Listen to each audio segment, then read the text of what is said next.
اعوذ باللہ من الشیطان اللعین الرجیم بسم اللہ الرحمن الرحیم وَإِنَّ رَبَّكَ لَهُوَ الْعَزِيزُ الرَّحِيمُ وَاتْلُ عَلَيْهِمْ نَبَأَ إِبْرَاهِيمَ إِذْ قَالَ لِأَبِيهِ وَقَوْمِهِ مَا تَعْبُدُونَ قَالُوا نَعْبُدُ أَصْنَامًا فَنَظَلُّ لَهَا عَاكِفِينَ قال هل يسمعونكم إذ تدعون اللهم صل على محمد وآل محمد وعجل فرجهم السلام علیکم ورحمۃ اللہ وبرکاتہ۔ اللہ تبارک و تعالیٰ کا شکر ہے کہ میں نے سورہ شعراء جو قرآن مجید کا 26 نمبر کا سورہ ہے اس کی 5 آیات کی تلاوت کا شرف حاصل کیا، جس کے نشانات ہیں 68 سے لے کر 72 تک۔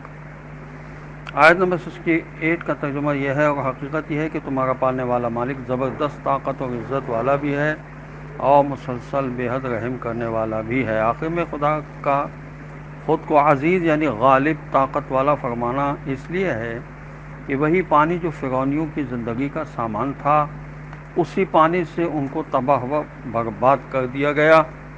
خداوند عالم کو ظالم کو سزا دینے کے لیے آسمان سے فرشتے اتارنے نہیں پڑے، بلکہ خدا نے فرعونیوں کو دریائے نیل میں غرق کر دیا، دریا ہی کو ان کا قبرستان بنا دیا۔ اللہ اکبر۔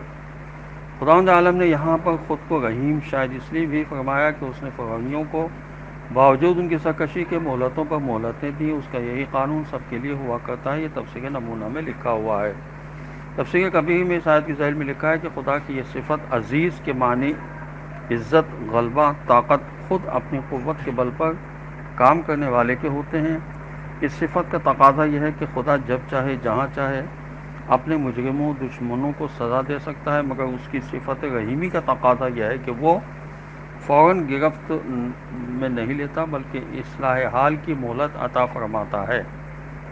یہ تفسیر کبیر میں امام غازی نے لکھا ہے، اور عزیز کے ایک معنی دشمن سے بدلہ لینے والے کے بھی ہوتے ہیں۔ یہ تفسیر صافی میں لکھا ہوا ہے۔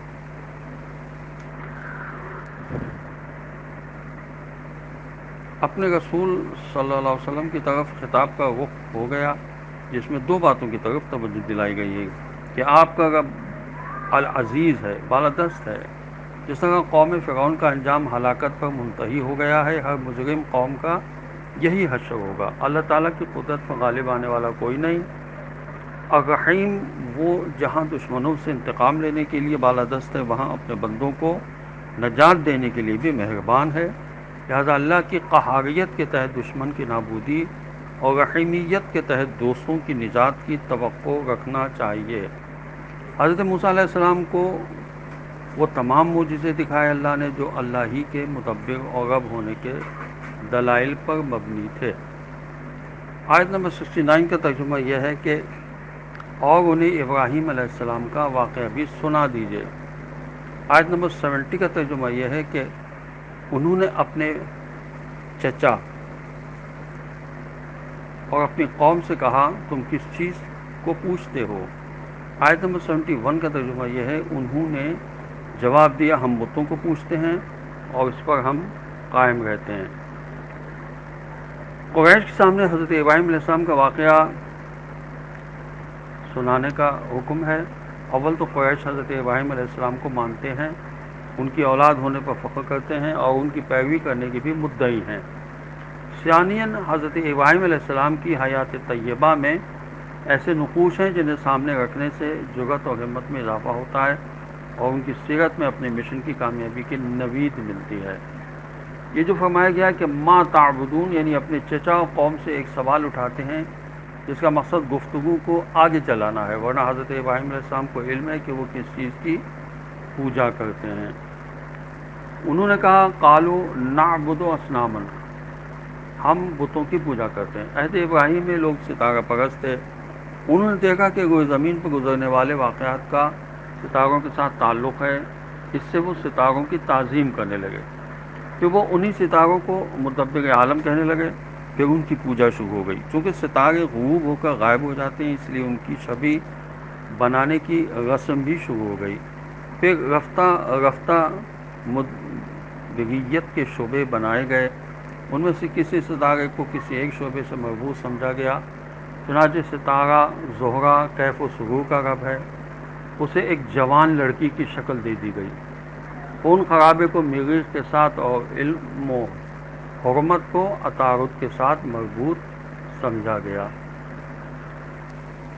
آیت نمبر 69 کا ترجمہ اور 71 کا ترجمہ پیش کر دیا گیا ہے۔ آیت نمبر 72 کا ترجمہ یہ ہے کہ ابراہیم علیہ السلام نے کہا، جب تم انہیں پکارتے ہو تو کیا یہ تمہاری سنتے ہیں؟ یعنی ابراہیم علیہ السلام نے یہ بتایا کہ کسی کی بندگی کرنے کا مطلب یہ ہوتا ہے کہ بندگی کرنے والے کی امور زندگی اس معبود کے ہاتھ میں ہیں، اسے راضی رکھنے کے لیے اس کی عبادت کی جائے، حاجت کے وقت اسے پکارا جائے تاکہ اس پکار کو وہ سن کر اس کی حاجت روائی کرے۔ یہ بت چونکہ بے شعور جامد ہوتے ہیں، تو حضرت ابراہیم علیہ السلام نے اسی تدبیری نقطے کو سامنے رکھ کر فرمایا، کیا وہ تمہاری سنتے ہیں جب تم انہیں پکارتے ہو، یا وہ تمہیں نفع و ضرر پہنچا سکتے ہیں؟ تو ظاہر ہے کہ ان کے پاس کا کوئی جواب نہیں تھا، سوائے اس کے کہ وہی کہتے تھے کہ بس ہم اپنے آبا و اجداد کی اندھی تقلید کرتے ہیں، یعنی وہ یہ کرتے تھے تو ہم بھی کرتے ہیں۔ تو اب اس زمانے میں انسان کو اللہ نے شعور عطا فرمایا ہے، اس زمانے میں اب یہ کہ بہت آسان ہے یہ معلوم کرنا کہ حقیقی خدا ہے کون، وہی جس کے اختیار میں سب کچھ ہے۔ اب ظاہری طور پر جس کے پاس بھی طاقت ہو وہ خدا نہیں ہو سکتا، خدا وہی ہے جو ایک ہے، اور وہی واحد و قہار ہے، اور وہی رحیم و رحمان ہے۔ خدا ہمیں توفیق عطا فرمائے کہ ہم دین اسلام کو سمجھ کر اس پہ عمل کریں اور اس کو آگے لوگوں تک پہنچائیں، ان کو بھی سمجھائیں، اس کی تبلیغ کریں۔ والسلام علیکم ورحمۃ اللہ وبرکاتہ۔